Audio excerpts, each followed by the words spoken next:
Hello, everyone, and welcome to today's product design industry session. The name of today's event is How to Break into the Product Design Industry and Earn Over 100K. So I'm going to kick off this session here in just a minute. Before I do, as people are kind of trickling in, I'm just going to go over a couple quick housekeeping things here. So first off, I did check in advance, but just to make sure, I want to make sure that everybody can see me and hear me okay. You're welcome to give me just a thumbs up in the chat, or just let me know in the chat, I guess, there if everyone can see me and hear me okay. Perfect. Can see a thumbs up coming through. Awesome. Like I said, I'm going to kick this off in a minute. I'll also let you guys know about the other features in the bottom right corner of this platform here. So the chat functions there.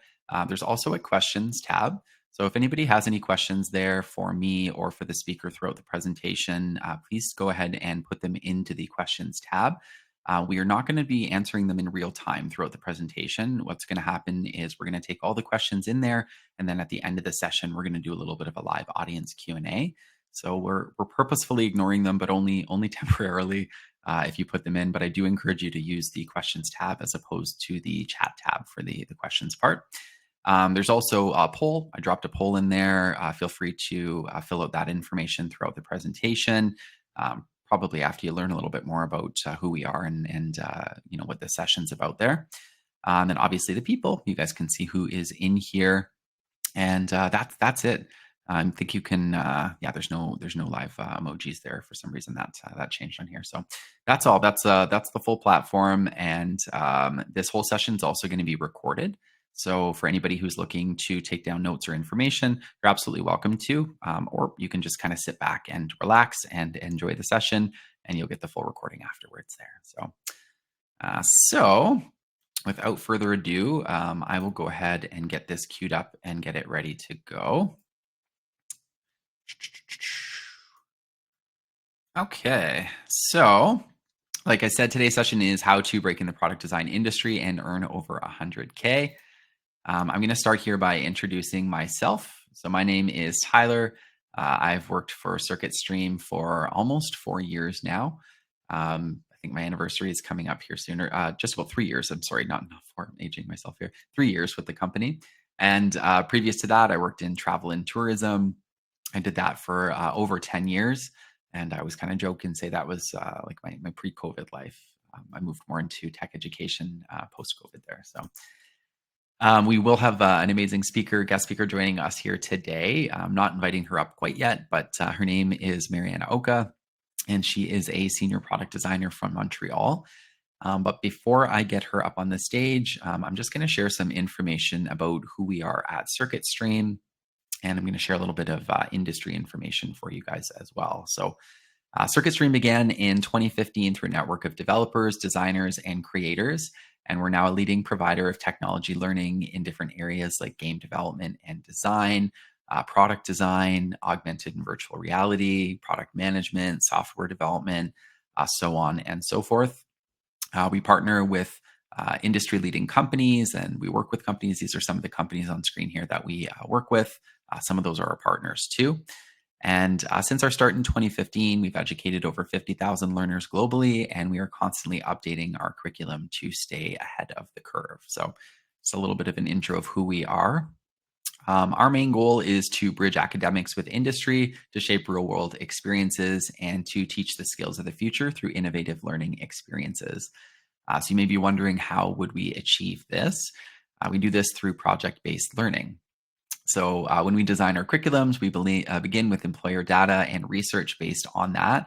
And then we create our experiences and our projects to provide our students with career-ready skills. So basically, we just go out into industry. We ask existing experts, people who are hiring, people who are working in these spaces, what skills are relevant, what they're actually using in their day-to-day. And then we bring that information back and build it into our curriculums for our students here. So just a little bit about what we do.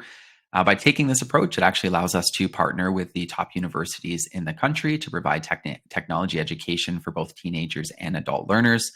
In fact, we are the only technology education company in Canada who is currently partnered with these universities to provide these types of boot camps and courses. And you can just see our Canadian partners there. Because we rely on industry and employer data and information to create our educational content, our students develop in demand applied skills that actually matter in market. So, this prepares them to seamlessly transition into the workforce and confidently tackle real world challenges. And these are just some of the skills that we focus on in our product design bootcamp there. And the little guy giving the thumbs up. We also iterate on our course materials constantly in order to provide our students with the most up-to-date programs and tools. On screen here, this is a snapshot of some of the tools that we use in our product design bootcamp, including some AI integration there. And CircuitStream also provides a gateway into the industry for our students through our dedicated career support services by equipping them to showcase their product design skills and behavioral strengths, elevate their digital presence to align with their personal brands. They dive into product design specializations, gain understanding of the interview questions associated with each. They craft captivating portfolios featuring the products that they do in the course, and they learn how to excel at industry networking while thoroughly preparing for job interviews in the tech world. So, career support is very full on. The career support networking really sets us apart from other programs, similar boot camps or education that you may find. Every student that comes to us has different objectives as they come in the door. But those looking for new jobs or to improve their current positions, they really find this aspect of our courses and boot camps incredibly helpful. So, just a little bit about who we are and kind of what our path is like for our students. And now I'm going to share a little bit of information on the global and Canadian product design markets for everyone here. Just one slide on each before I get invite the speaker up on stage here. So, the global product design service market size was 19 billion in 2021, and it's actually projected to see 153% growth, which is crazy, and reach 48 billion by the year 2031. So this industry globally is taking off exponentially. Within North America and within Canada, so North America is anticipated to contribute significantly to this growth, with product designer employment being projected to grow 22% from 2022 to 2031. This is according to the Bureau of Labor Statistics in 2024. And then Montreal's remarkable addition of 51,500 tech talent jobs shows the thriving technology landscape in Canada and more specifically in Quebec.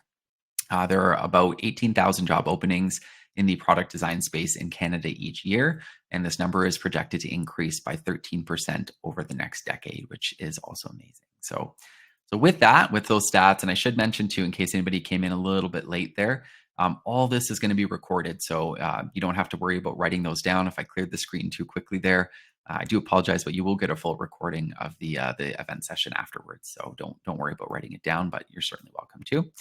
But now, without further ado, I'm going to officially invite our guest speaker up on stage. Mariana has over a decade of experience at the forefront of product design and has cultivated a deep expertise in high-tech innovation.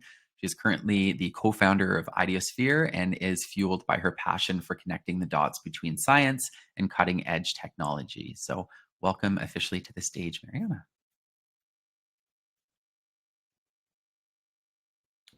Hi, everyone. Can you see me? Can you hear me?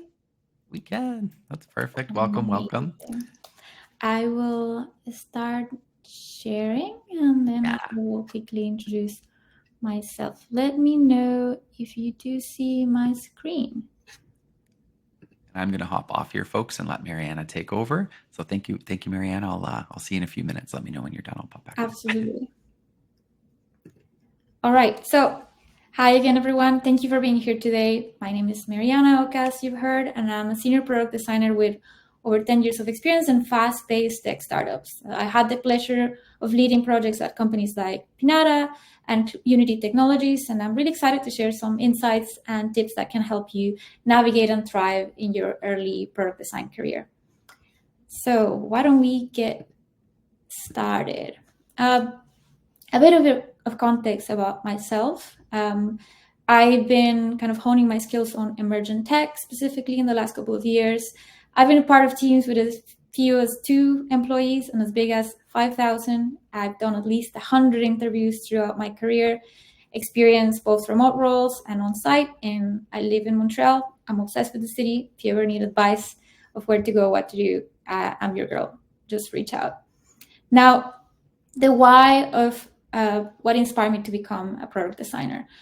I was obsessed with technology from a very early age. Say, the first time I got to interact with a computer, and then throughout all the years that I also loved playing video games, I kind of started building this world for myself where I love technology, but I also love graphic design. I also love psychology, but did not know that this career was possible. And when I did, it just became like connecting the dots. It made a ton of sense to me, and I just wanted to be part of it. So I knew I had to immerse myself in this world.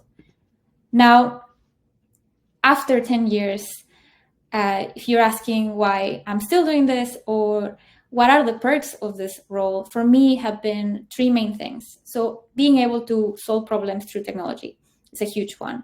The continuous growth. I get bored quickly, but in this job, you really do not get bored. The tools keep evolving, the landscape keeps evolving. And on top of that, I love travel, and I'm very privileged and grateful to the opportunity to have the ability to do this with my work, to be able to work remotely, and even just the ability to have a choice. Because some jobs you need to go to an office, and there's not really much of a chance to do it in any other way. So early this year, I worked in Japan throughout February. I got to go to Google Japan and the Amazon offices, which are also surprisingly very open to anyone who's working remotely to go in and work from that space, which is great. And a couple of years back, I was also like traveling for 6 months and working remotely. Not something I do all the time, but it's a nice opportunity when you have it. Now, I wanted to mention Apple because to me, they are the pinnacle of good user experience, and that's what they're known for. And the reason of this is because of how much craft they put into product design, particularly. And this is why they have such a loyal fan base. And this is why a lot of companies also understand the value of product design, and they want to get people such as yourself who are interested in the space to come in and advocate for the user.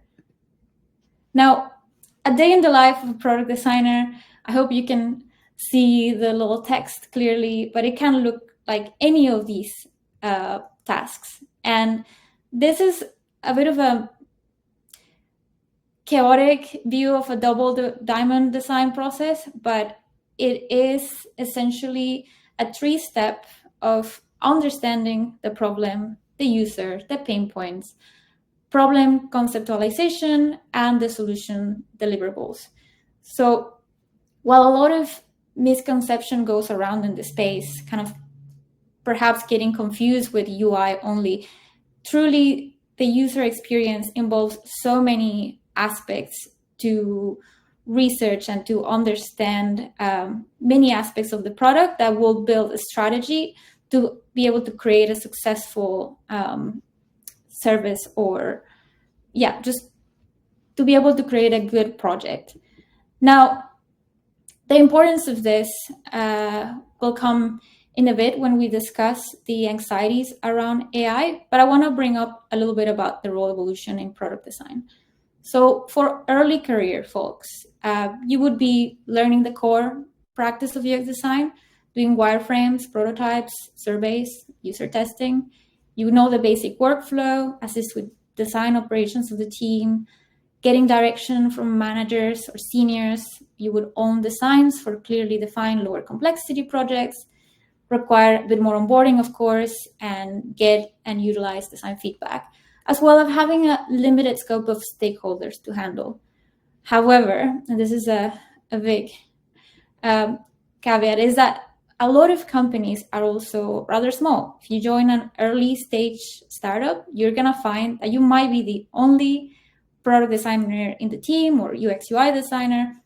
And this means that you're going to have to cover the breadth of work of anybody who might be more senior at an early stage. And this is both a challenge and an opportunity of product design, the way I see it, because if you're early in a company, that means it's going to grow. If it grows, say they start hiring older designers, you're going to become senior faster. Now, when you're a senior, you have to have a mastery of the UX process and toolkit. You have to design holistic experiences with a big picture strategy. You would have to handle more stakeholders, tackle undefined complex projects. And this is a big, I think that cannot be emphasized enough. A lot of conversations and interviews will ask you how comfortable you are with ambiguity. And the reality is that coming into the industry at the beginning, I had this impression from design school that I would be receiving a brief that would tell me everything I needed to be working on and how I was supposed to tackle it. And that's just not the reality. You're going to build out your own brief. You're going to have to sometimes chase people for requirements and understanding of the product when you're new at a company. And sometimes you have to build out also those systems where you're going to get usability testing running and systems that would give you more information about the audience for that specific product. Now, back to the impact of Figma AI. There's obviously concerns about job displacements due to Figma AI, and they're quite valid. But it's important to understand that no AI can fully, right now, replace the multifaceted role of a product designer. It does help in automating some UI tasks and some exploration, but it does fall short as well in conducting user research, setting up usability testing, analyzing data from many different channels, collaborating with developers and stakeholders, grasping user pain points, and advocating for human-centric design, which is 9 out of 10 times what a company will hire you for, because every single person in a different roles at a company will have different things they need to defend, and your role is to also sometimes push back on engineering in order to be able to build out a proper user experience. And just a reminder of what the work looks like and what Figma AI will cover. So it would be a little bit like an intern that can put out nice user interface, but at the same time, even as a UI designer, there are far more complex things that you need to have an understanding of, such as building a design system, building design tokens, and now going back to the aspects of UX that won't cover at all, competitive analysis, being able to set up usability testing methods, developing a persona with an understanding of the demographic of that company, analyzing heat maps and user behavior in many channels, user flows and creating user journey maps, etc., etc. So the takeaway from this is do not be scared of the technology, to embrace it as much as possible, to improve your efficiency, to be able to create different explorations of something, because even at that point, it will change, and it will change based on the feedback you will have from your team, etc. But AI is not at the point where it's gonna wipe out all the roles for product design. Very far from it, actually. Now, I'm sure a lot of you want to hear about what does the landscape look like in Quebec, and I believe it's a vibrant and growing industry.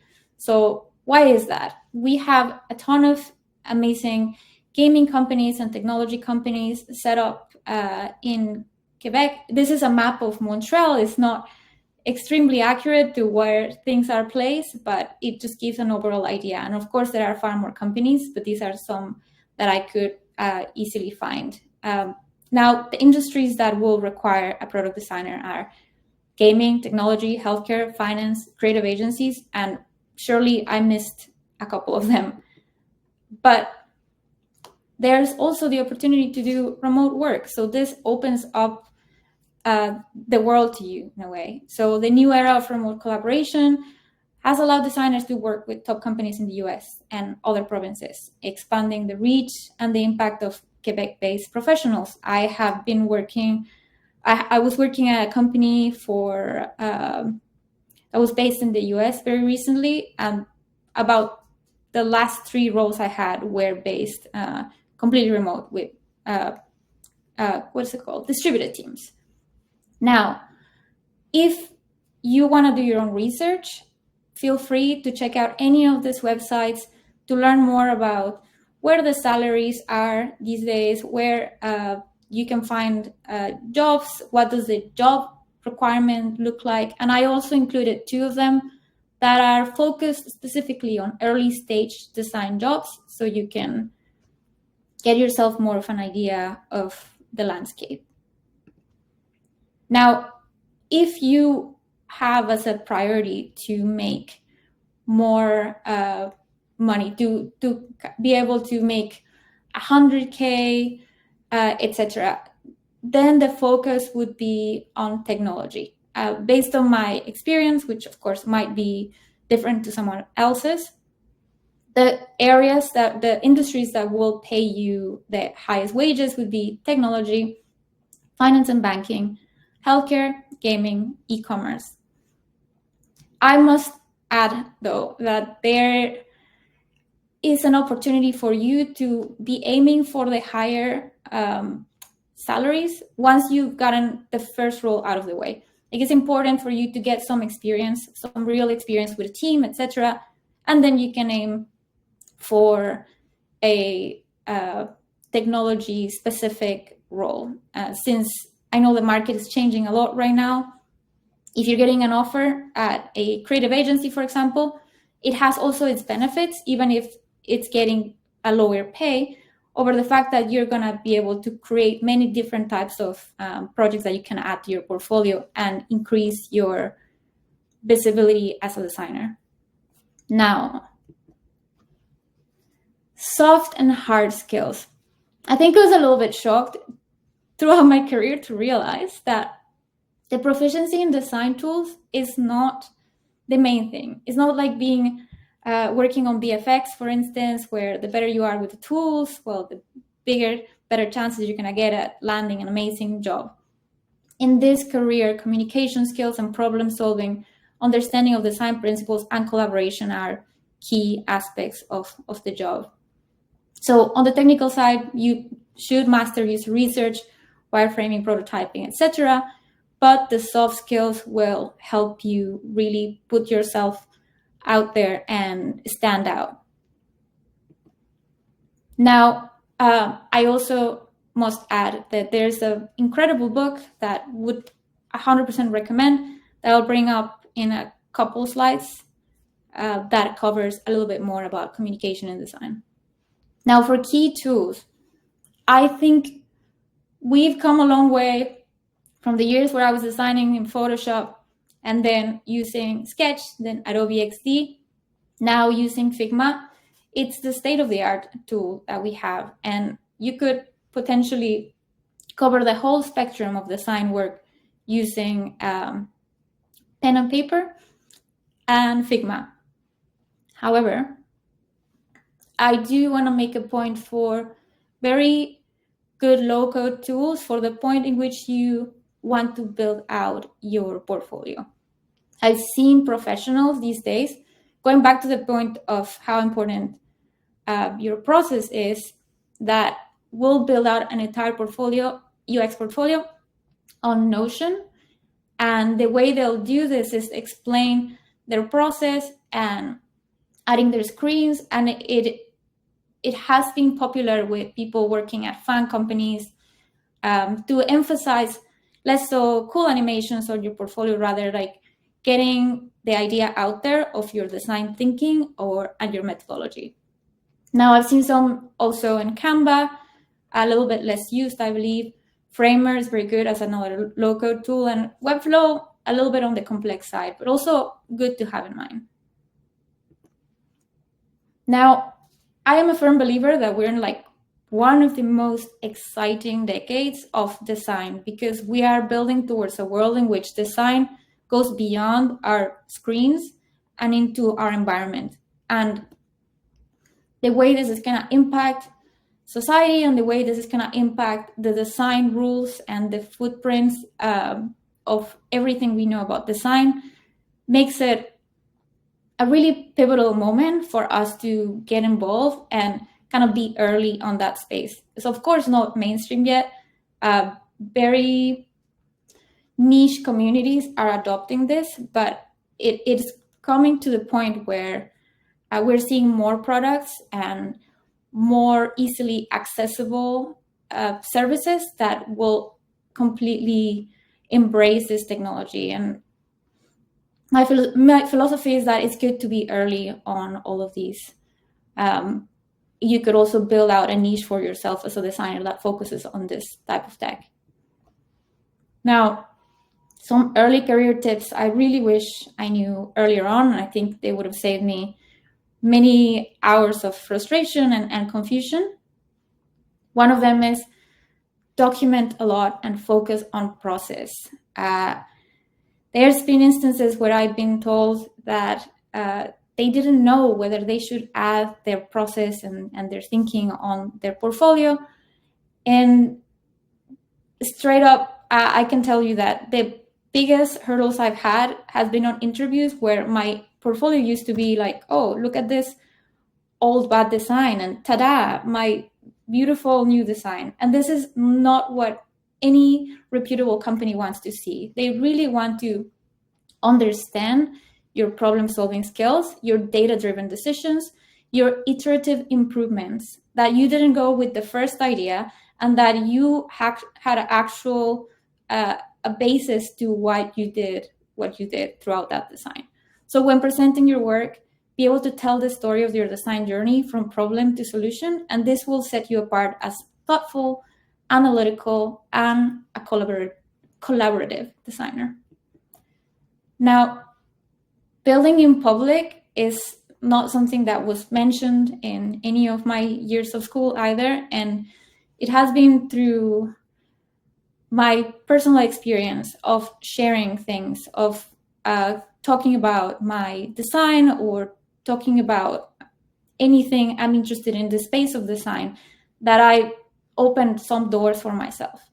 And I couldn't advocate for this enough. And if you think about it from a perspective of a recruiter, you can also see that if you have 5 people with a portfolio and they're all kind of in the same level of skill, if you are able to learn more about that person and how they think through other avenues and how they express their love for design or their passion for X and Y, this is something that will help you stand out in the space.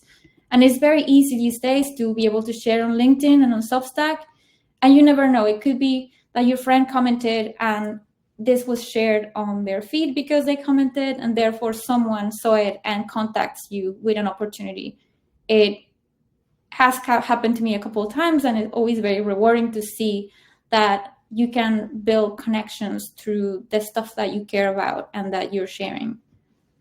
And finding community is so crucial, especially at the beginning of your journey. I would say Apero UX and Evolve UX are the in-person meetups I've heard of in Montreal.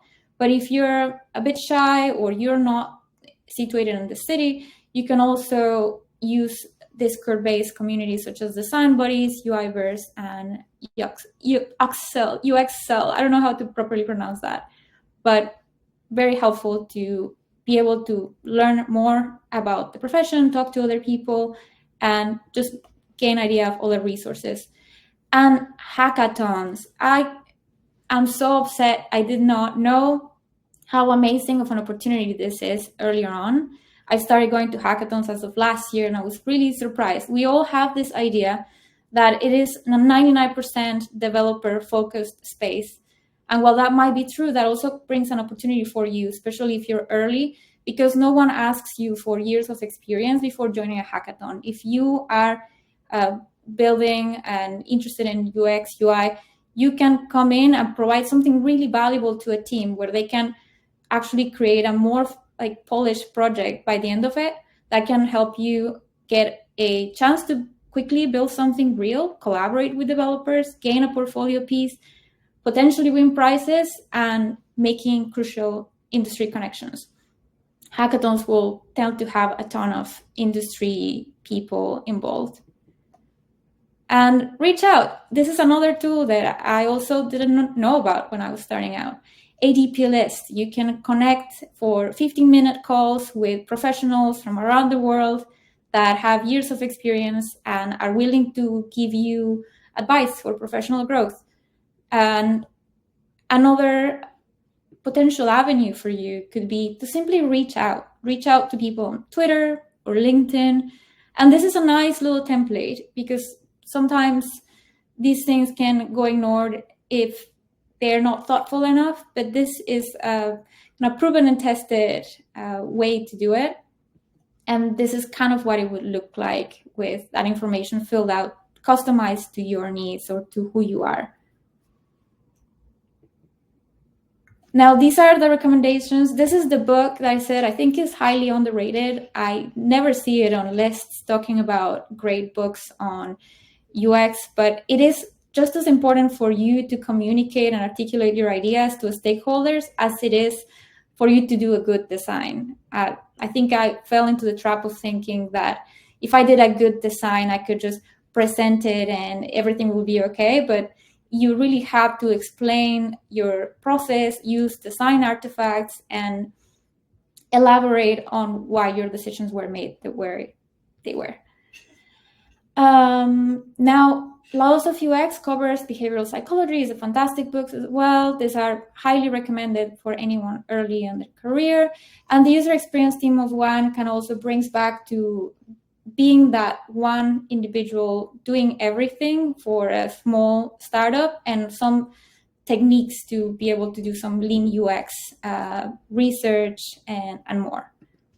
Now, if you are into podcasts, if you prefer that medium a little bit more, the Norman Nielsen Group podcast is fantastic. Their blog is amazing because they have research-based design suggestions and thoughts on how to best design for different devices, etc.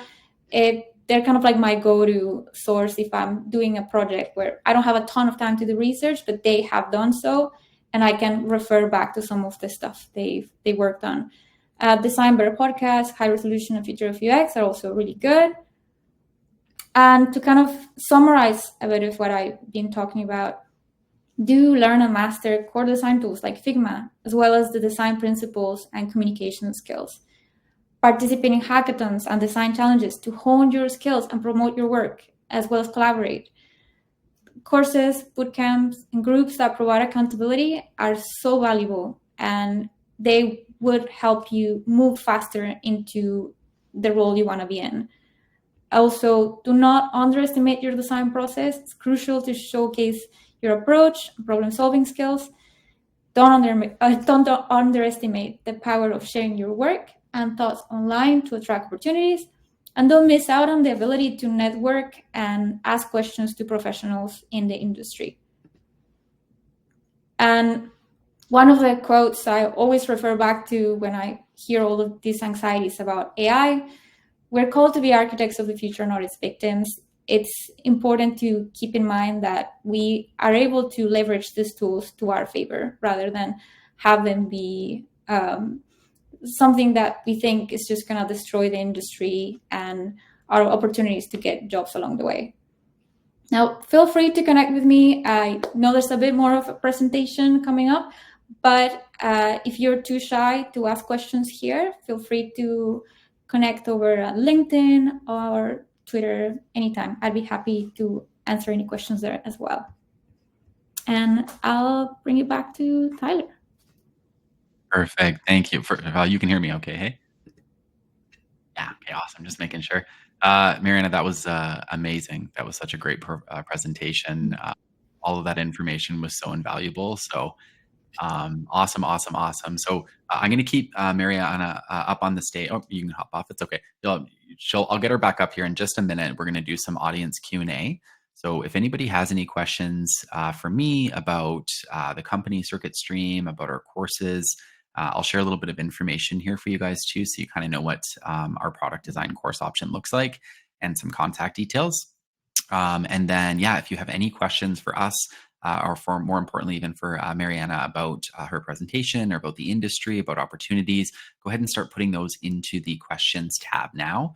And after I share these 2 slides, we're going to do some live audience Q&A. So if we don't get any questions, then we'll just kind of close off the presentation and thank everyone in a few minutes for coming. But if we do, we can certainly spend some time going through some of that with you guys. So let me go ahead and put this back up on the screen. So get my notes back up here too. There we go. Okay, so like I said, I'm going to share some information on the product design bootcamp that we offer through the universities. This one is available through McGill here for students in Quebec or Montreal. The product design bootcamp is thoughtfully structured to equip learners with the core essential skills to not only excel, but to also stand out in the industry. It's a 30-week bootcamp, and it offers in-depth training in digital product design, covering UX design, UI design, interaction design, the ability to apply these concepts to emerging technologies. Learners will learn essential skills such as wireframing, prototyping, visual design, alongside mastering UX research and leveraging AI tools to optimize their workflows. So, just a little bit about the course. You can see on the screen here too. This one's beginner friendly. It's hands-on, it's online and project-based. It gives you a little bit in terms of the total number of hours for in-class and outside of class. There is a capstone project at the end. And of course, when you complete our courses, you get certified. This would be dual certification between CircuitStream and McGill, and this would be a product designer certification here for this one. So yeah, and and the next cohort for this one starts in January 21st, I think. Yeah, January 21st, 2025. So you've got a little bit of time there, but if you are interested, if you want to learn any more, if you want to see what the course syllabus looks like, any of that sort of information, this is the best place to kind of get a hold of us. So, I mean, of course, if you are ready to apply for a course, you're welcome to. You can just follow that QR code, and it should take you to the website where you can find that info. But if you just have some questions about it, if you're looking for a copy of the syllabus, like I said, or anything like that, you can also find those details through that QR code there. If you are a little bit more of I like to talk human to somebody when I've got some questions before you do a research phase and look through the syllabus, you can also just reach out to us directly here. The phone number is the 5141 there. And then, of course, the email is mcgill.scs@circuitstream.com.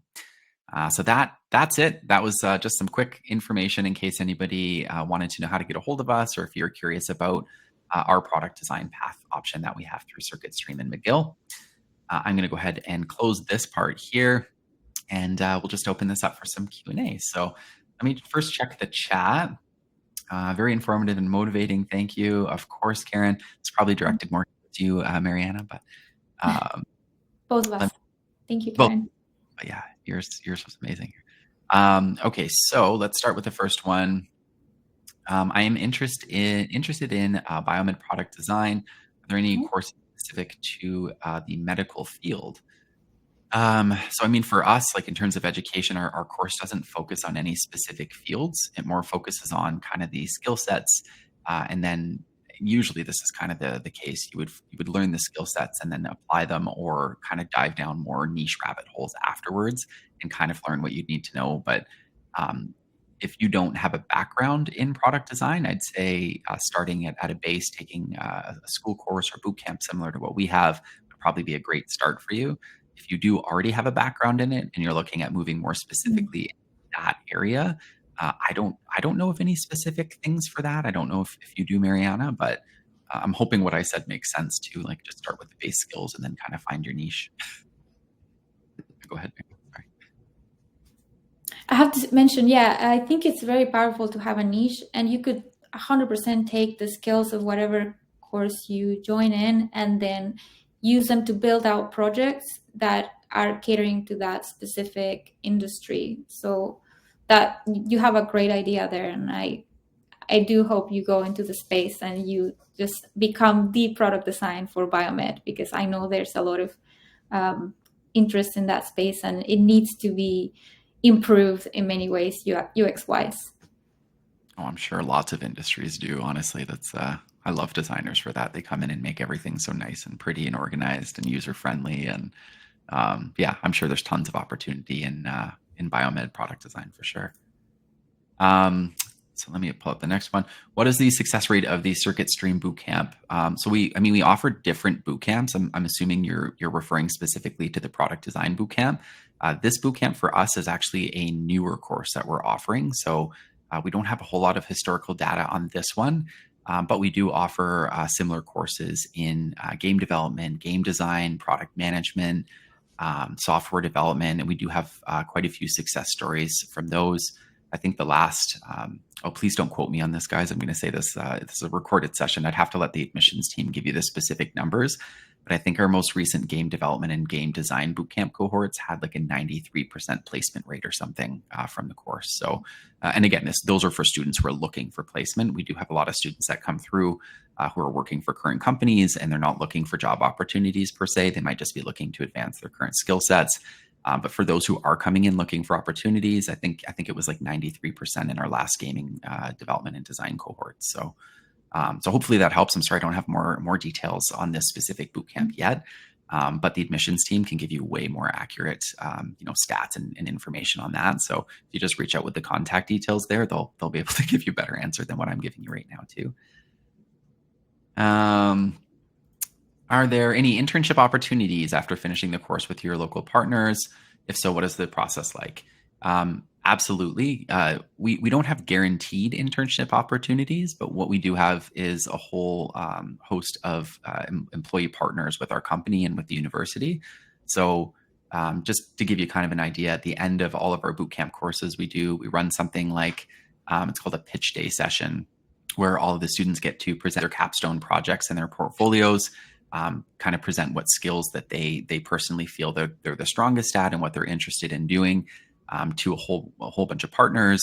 Those sessions are also recorded and shared out afterwards, but those sessions are meant for direct feedback right away, and they're also meant for placement opportunities if any of the partners in the room do have opportunities there. So sometimes they'll be in the room and they have nothing right away, and then they'll reach out a month later and say, hey, we really liked Mariana Oka from your last cohort. I'm just using that name because you're right in front of me right now, Mariana. But we really liked, whoever, Susan Smith from the last cohort. Their presentation looked amazing. They seemed really knowledgeable. Or we oftentimes get a lot of opportunities right in the session. So it's not something that we guarantee going through. The career support we guarantee if you're looking for that. But internship opportunities kind of come through our partners. All right. This one will be more for you too, Mariana, I think. As a junior UX designer, should I go immediately after niche industries, or should I start up as a general UX designer? Oof. I know what I would say, but I'll let you answer that first, Mariana. Yeah, I mean, it really depends. It really depends whether there are enough listings in the industry. It'd be great if you could get started with a role, say, for example, blockchain. If you want to be a product designer specialized in blockchain, I think there are enough opportunities to do that. But if there's a niche that perhaps sees very few jobs, then it would be good to just get that experience and then go straight to that niche afterwards if it's a little bit harder to break into. Yeah, that's kind of what I was thinking too. And you would know this better than I would anyways, Mariana, but that's kind of what I was mirroring my answer previously. Rather than kind of starting in a niche space, it's usually better to get, especially if you're a junior designer, you probably still have quite a bit to learn overall. And some of those skill sets will really help you follow that niche path afterwards. So, but I'm sure there's ways to do it both ways. Okay. I used to be a graphic designer, but I haven't been in the field for about 8 years. Do you think it's possible to get back into product design successfully? 100%. Yeah, we've tons of people that come to us with any sort of design background, whether they feel it's a bit dated, it's a few years old, or they've moved into other industries for years and haven't really touched on it. The reality is if you have any sort of a design background, there's going to be some skill sets, there's going to be some thinking, patterns there that will benefit you for sure, that somebody with no prior experience may not have. But having said that, things also progress pretty quickly. So there's probably a whole bunch of new tools and a whole bunch of new things that you may not have ever touched about 8 years ago. So those probably a big learning curve, but I'd say some of your standing skill sets would absolutely support that. And you could absolutely do that successfully. So I see Mariana nodding. I'm hoping that's the right answer. Yeah, absolutely. I think you can always leverage the skills that you've had as a product designer to sell your ability to do design. So it's definitely a useful thing to have in your tool set. And you can learn the tools quickly because there's not that much difference between them from my experience. I started out studying graphic design like a long time ago. And then as I evolved with the tools and I went into product design, it didn't feel that huge of a difference in terms of the tooling. So if you focus on the fundamentals, if you learn all the principles, I think you'd be more than fine. Absolutely. Yeah, there's just something about a designer mindset too. It's just like it's like we teach courses on like game development, and design was a good example I mentioned before. And that's often an easy way. People come and say, I want to get into gaming and I don't know which way to go. And that's usually an easy way to make them like, are you more interested in designing, or are you more interested in coding and lines of code and math and that kind of stuff? So that's why I say designers have like a different sort of mindset usually. And I think I fall more into that side too myself. So true. All right. Would there be intermediary jobs that would be of easier access and more of a learning experience, maybe with lesser salaries, but easier entry? So basically, I think we're just like, are there opportunities, Mariana, in the industry that would be like very junior product designer roles? I'm assuming there's tons out there, but I'll let you kind of answer that one if you're comfortable with it. Yeah, I do think I've seen this case with creative agencies. They would be more comfortable hiring someone junior in the industry, but yeah, that would be the perfect example for it, where there's the salaries are not as high, but they do give you a ton of very valuable experience building tons of projects and stuff that you can put in your portfolio to then pitch yourself to bigger companies or technology companies if you wanted to go for that route. So that would be my recommendation on that. And even internships, really. I mean, like that would often internships have no salary, so that would be on the lowest end of that. But if you're looking for easier access and experience, then those types of opportunities are often valuable for that too. So, 100%. Yeah, that's a good point. Let's see here. Is access to Figma and such tool offered for free in the bootcamp? So Figma itself is a free tool, I believe, is it not? Yeah. Mm-hmm. There's paid versions of it though, right? Yeah. There's some with added features, but you can access everything you need to learn for free, which is pretty great about it. Yeah. So it's, for the courses, if you were looking to take it, you'd obviously have to have access to a computer so that you could use the tool. But the tool, like Figma itself, is free, so it would be included in the bootcamp in that sense. But you could also just download it tonight and not even take the bootcamp and still have it for free if you want. But if you want to learn how to use it, the bootcamp would teach you that, I guess. As someone with no real professional real life UX projects, how can I get my first job? I'm asking this because I've heard companies prefer real life project experience than just personal projects. Yeah. So, from our standpoint, I can just kind of answer quickly. Like we build our curriculums. We reach out to professionals and companies when we're building out our curriculums and our projects. So it may not be like our capstone projects. You may not be actually creating something for a real company that's going to go out into market. But we have taken those ideologies and those thought processes and built ours so that it's very similar. So that when you do get out into the world, you're going to be like, oh, I took this course and that the capstone we did wasn't exactly this, but it was so close. Like we were hitting a lot of these same points and features, and that's kind of the goal. But other than that, it's just kind of collaborating with people. Like I think like doing like jams and like we have a big network through our boot camps where people can kind of connect and communicate with each other even after the courses are complete. And oftentimes we have designers working together on things. There's lots of different ways to kind of have experience and create it. But I'll let you. I can see you nodding there, Marianne. I'll let you take over too if you have anything else to add in there too. Yeah, my extra recommendation is going back to the idea of doing hackathons. I think that can be very valuable as something that can be built very quickly, and then you have experience and a project for your portfolio. But there's also an opportunity to build out websites for people as a starting point, and then make the effort to track metrics along the way to be able to present this to an employer if you want to get started with some real life projects on top of what was already recommended.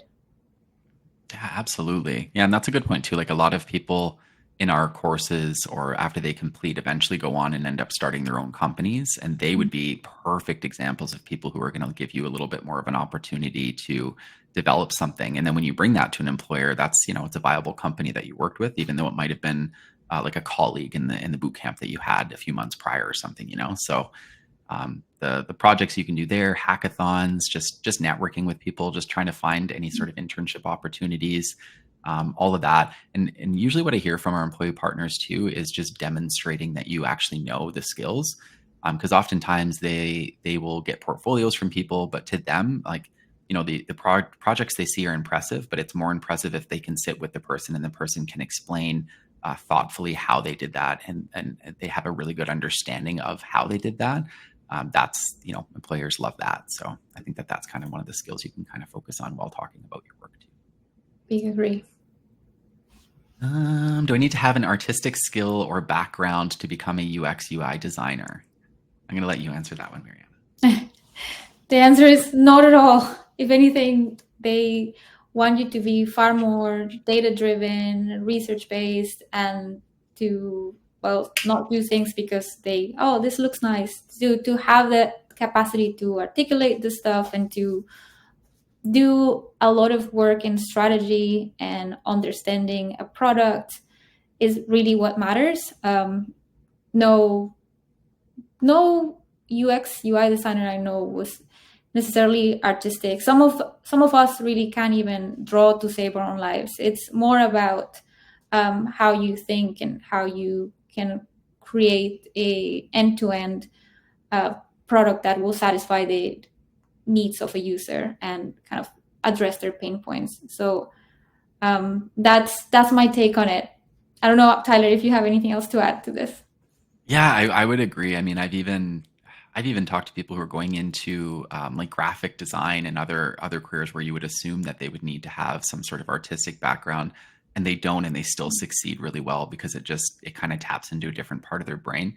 With product design, oftentimes, like, you could probably get into parts of it where it would be very artistic if you wanted to, but a lot of it is just kind of, user interfacing and how people are kind of interacting with different types of products. And you don't really need to like have a creative artistic eye for that. It's just more, I don't know how else to describe that, but I can see you nodding, Mariana. Like, I'm trying to find the best way to word it, but you don't need to have an artistic background. It's just an understanding of like comfortable user interfacing and doing things like that, which you learn as you go through. You kind of learn how to have a bit of an eye for those things too. So, and it's, we also get experience in day to day. Like every time you open Netflix, you're going through user experience as you're going through the menus and navigating through things, and and then it's recommending this thing for you, and that's all product design. That's how that's kind of been put together. So, oh, my computer just said it's going to die on me. I got to plug this in.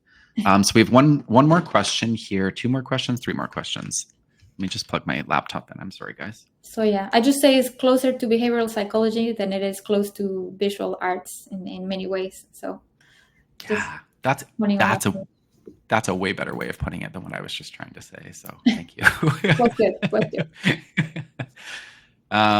Okay. Are there any internships available for junior designers not enrolled in a full-time program?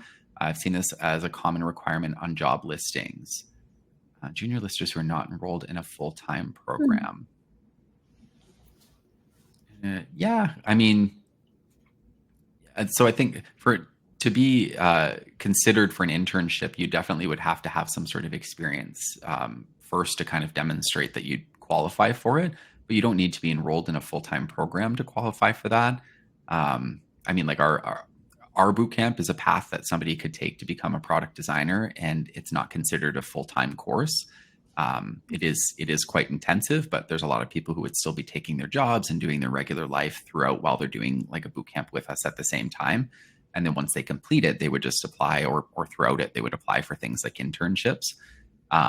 So that would be the biggest piece. Like, as long as you have some sort of experience, if you've taken some sort of education to prove that you kind of know and you're ready to move into a junior designer internship opportunity, then that would be the biggest thing. But you certainly don't need to be enrolled in a full-time program simultaneously when you're doing it, kind of thing. So I'm hoping I'm understanding that question right. Does that sound right, Mariana? I think so. And also want to mention that I kind of heard directly from folks looking to hire someone that sometimes they'll have a list of requirements. Doesn't mean you have to hit every single one of them for them to be interested in the work you do. And a lot of the times this is going to just be forwarded to the designers and they're going to make a decision on who moves into the process. So as long as your portfolio is good and you have solid design principles in place, I think you still have a good chance. I've had the experience of not having everything in the requirements list and still getting an interview. So I would not shut it down just because it's on the list. Let's see. There's a question here in the chat thing. If you want to throw that into the questions tab, I can. But if not, we've only got a couple here. I can loop back and answer that one in just a moment there as well. Just making sure I don't miss anything in here from you guys. So I'm going to put this one up. Did you have any freelance experience? I'm assuming this is for you, Mariana. Did you have any freelance experience? Is it a year-long contract or consulting? I'm considering to be a product designer on the side. Oh, good question. I did have some freelance experience. When I was building a marketing agency for sensory deprivation centers, at that time, I was also kind of doing a bit of everything in terms of freelance. I've also had contracts. I think I prefer contracts because there's always this tension of having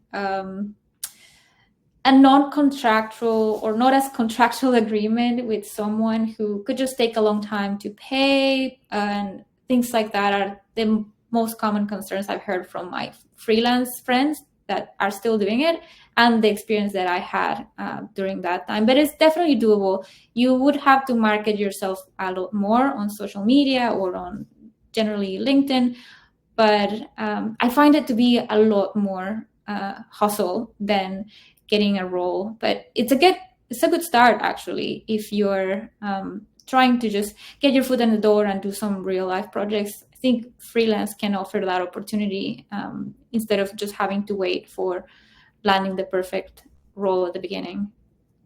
Yeah, I agree 100% with that. Sounds good. Okay, I'll jump into the next one here. It looks like this is the last one in the questions tab right now. What impacts can mechanical engineers make in this industry? Do you know someone in your circle who has created that impact? Interesting. I don't think I know many mechanical engineers, unfortunately. So I don't know, Tyler, what your experience has been. Impacts can mechanical engineers make in this industry? Yeah, I don't have any specific info on that. Yeah, I wouldn't really know there. I mean, we could probably look into that a little bit more on the admissions team side and get some more information there for you and have a bit more of a convo. But as it currently stands, I don't have any direct answers to that one. I don't have anybody who's who I know who's made an impact as a mechanical engineer in product design. Although I'm sure those humans exist. So I don't want to say no or yes to this. I'd rather just say I'm actually not quite sure, and we'd have to look into a little bit more for you there on that one. So. And then there was a question in the chat. What was it? Oh, how much is the course fee? So the product design boot camp, I believe it is, I'd have to pull it up here. Don't quote me on this, guys. Connect with the admissions team to get the exact amounts just to make sure. But I think there is a promo on this course until October. And I think it's for just around 10,000, but I think normally it's a few $1,000s more than that, I believe. So, yeah. So if you have any questions about that, just reach out to the admissions team. They can let you know about promos. They can let you know about payment plans, all that kind of fun stuff. I wasn't as prepared with that. I was more of a industry information here today. Just wanted to kind of share with you guys, but happy to connect you through to our boot camp if you guys are looking for a path to get into product design there. So just reach out to our team. I shared the contact details earlier, but I will do it really quickly one more time here, just in case anybody missed it. That's the contact information up on the screen. So if you have any questions, just dial that number, reach out to that email, or just follow that QR code, and it'll take you right to the website where you can book a meeting with us. You can download the course syllabus and anything like that. So. I'm going to close that part and go back to the questions here. And is the earn over, let me put this one, is the earn over 100K something you will achieve when becoming a senior designer, or what does it refer to? So that's based on average salary information that we pulled from the Canadian product designer market. So that's just kind of what that's based on. It's not necessarily based on anybody that we're talking about or anything that's happening in this session in terms of an actual human. It's based on salary information there. So you just kind of look up average salaries for beginners, for mid-level, and for seniors. It's probably more in a little bit above the junior level. I would say it's kind of rare to find a junior level position for 100K in Canada. But it's the average salary overall. So it would kind of encompass all of that there for you. So. And I've seen somehow also posts of 90K for juniors in Montreal. Obviously, these are going to be not as common, but they exist. And if you happen to also jump into a bigger company, this is not going to be something unheard of. If you were to start working for a fan company, you can get that in your second year. But yeah, it is definitely possible without even being a senior product designer to go above that. It will just depend on who the employer is, and a couple of other factors about the industry as well. That's awesome. Those are really good opportunities. 90,000 for junior roles in Montreal. I'm coming to Montreal. No, I'm kidding. Very rare, but they exist for sure. Okay. Is there anywhere or anyone physically we can meet to talk to more about the course? Is there a physical campus? Good question, Zach. So just the contact information I shared there is probably the easiest way to do it. All of our bootcamp courses right now are running live, but online. So you do have live classes with the instructor. There's also, offline classes and lessons that you'll do at the same time, but there are live classes. The only in-person classes that we're doing right now are for our pre-university courses. So we have summer camps for teens through the University of Toronto, through UBC, and we are doing some of those in person, which is great. It's a lot of fun energy. We've got kids running and doing, sending drones around the campus. But in terms of the adult bootcamp courses here, we don't do any of those in person right now. Potentially in the future, but as it currently stands, they're live, but they're just online. So you don't have to look at physically relocating to take them, and you can take them right through the university as well. And I see you have a follow-up question here, Zach, so I'm just going to put that one up too. What position realistically can we expect to apply for after the boot camp? So just kind of what we were saying, like junior roles, junior designer roles, UX designer, UI designer, product designer, anything that kind of falls into that umbrella. Internships, obviously, again, those aren't going to be paid roles, but those are great experience building things for you to do throughout the course or immediately after. Those are kind of it. Like the biggest thing I'd usually say to somebody is, don't expect to take like a 6-month boot camp and then hop into, the senior highest level product designer role for a top company. Because the reality is the person in that role is probably taking a few years for them to get there. So just, be realistic with the expectations as you go through, but know that you could absolutely qualify for junior level roles once you do a boot camp like the one that we offer through the university there. So, and I think that's it. I think that's, we had a few more questions about the actual boot camp there at the end, but yeah, if anybody has anything that, like Mariana said too, if you're too nervous to kind of speak up today, feel free to reach out to us. You can reach out to Mariana using the contact details that she shared. You can reach out to me if you want my contact details. The easiest way is probably just my LinkedIn. So Tyler Trapp, Circuit Stream. If you type those keywords into Google and also LinkedIn, you'll absolutely find my profile. I think I'm standing on a stage with a microphone and my photo talking to a crowd of some sort. But feel free to add me if you have questions about the courses or anything specifically. The admissions team's the best one to reach out to for that. And then just industry information, you can reach out to Mariana or myself, for anything like that. So she's probably going to be better than I will. She'll give you better industry information. But yeah, reach out if you guys have any questions about anything. All that aside, Mariana, thank you. Huge thank you for joining us today, for sharing all of the information that you did. I told Mariana before this presentation, I was also really excited to see her presentation today. I got a little preview of it before we went live, and I knew it was going to be great information today. So thank you again for joining us. Of course. I'd love to have you back again in the future. I'll share some of those that information with you later on. But yeah, we'd love to have you back and do another one of these sessions. And just a reminder to everyone, this is fully recorded and will be sent out to everyone. So you can access the session through the recording. I'm also going to upload it to our YouTube channel, Circuit Streams YouTube, within the next day or two here. So feel free to access it that way. But otherwise, thank you everyone for joining us. We hope that you guys enjoyed the session and the information that we shared today. And I can see there's stuff in the chat. Thank you. Thank you. And it's like people are happy here. So yeah, thank you again. Feel free to join our next one. Stay tuned for the next sessions that we have coming up. You go to circuitstream.com and navigate to the bottom of the page. There's a little events tab there, and it'll usually give you a good listing of what we have coming up in the next few weeks here. So, but all that aside, we hope you all have a great day, and we will see you at the next event session. Take care, everybody. Bye, everyone. Bye.